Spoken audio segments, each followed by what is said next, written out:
কামাল জামান মোল্লার মনোনয়ন স্থগিত করায় মাদারীপুরের শিবচরে বিক্ষোভ মিছিল। মাদারীপুর ১ শিবচরে বিএনপি প্রার্থী কামাল জামান মোল্লার মনোনয়ন স্থগিতের প্রতিবাদে শিবচরে বিক্ষোভ মিছিল করেছে তার নেতাকর্মীরা। বুধবার সকাল থেকে পৌর এলাকার সড়ক ৭১-এ বিক্ষোভ মিছিল করেন তার অনুসারীরা।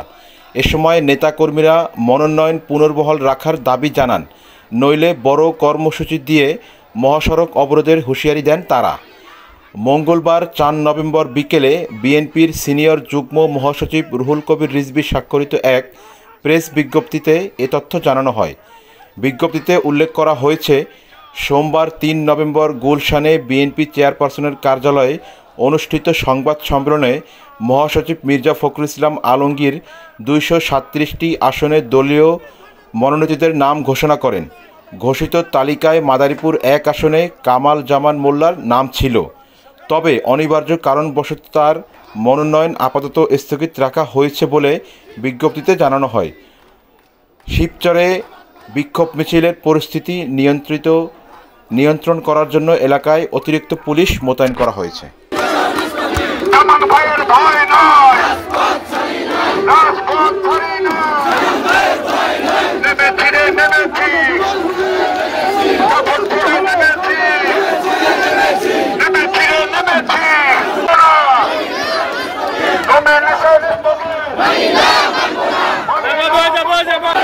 আমার ভাইয়ের ভয় নয়, আওয়ামী লীগের দালালেরা হুঁশিয়ার সাবধান, যুবলীগের দালালেরা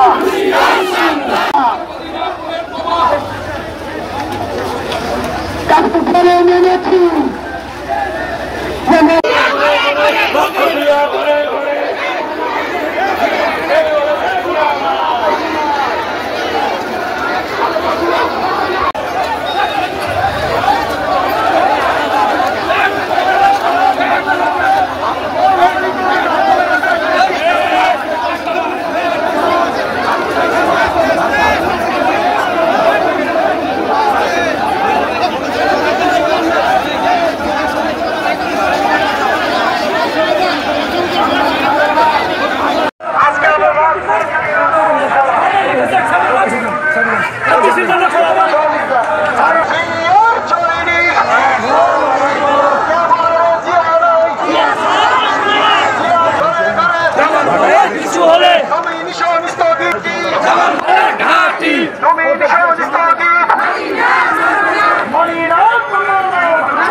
দেখছেন আমরা জনগণ শিবচরবাসী যারা আছেন তারা একসাথে এই জায়গাতে জড়ো হয়েছে আজকে ৭১ রোডে।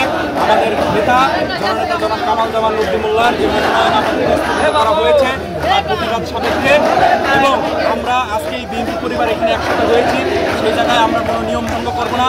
আমাদের জননেতা জনাব তারেক রহমানের যে নির্দেশনা আছে, মানুষের ভোগান্তি ছাড়া যেভাবে মানুষের পাশে দাঁড়িয়ে কাঁধে কাঁধ মিলিয়ে কাজ করা যায় আমরা সেভাবে এগিয়ে যাচ্ছি, এবং আমাদের এই মনোনয়ন যেন খুব শীঘ্রই উঠিয়ে নেওয়া হয়। আমরা আজকে সেই বিক্ষোভের জন্য শিবচরবাসী বিক্ষোভের মাধ্যমে এখানে ফিরে পড়েছি এবং তার বিদ্রোহ ঘোষণা করার জন্য এখানে বসেছি। তবে আমাদের এখানে কোনো ধরনের কোনো বিশৃঙ্খলা সৃষ্টি আমরা হতে দেইনি, কোনো জনদুর্ভোগ আমরা হতে দিইনি, যানবাহন আমরা স্বাভাবিকভাবে চলাচল করতে দিয়েছি।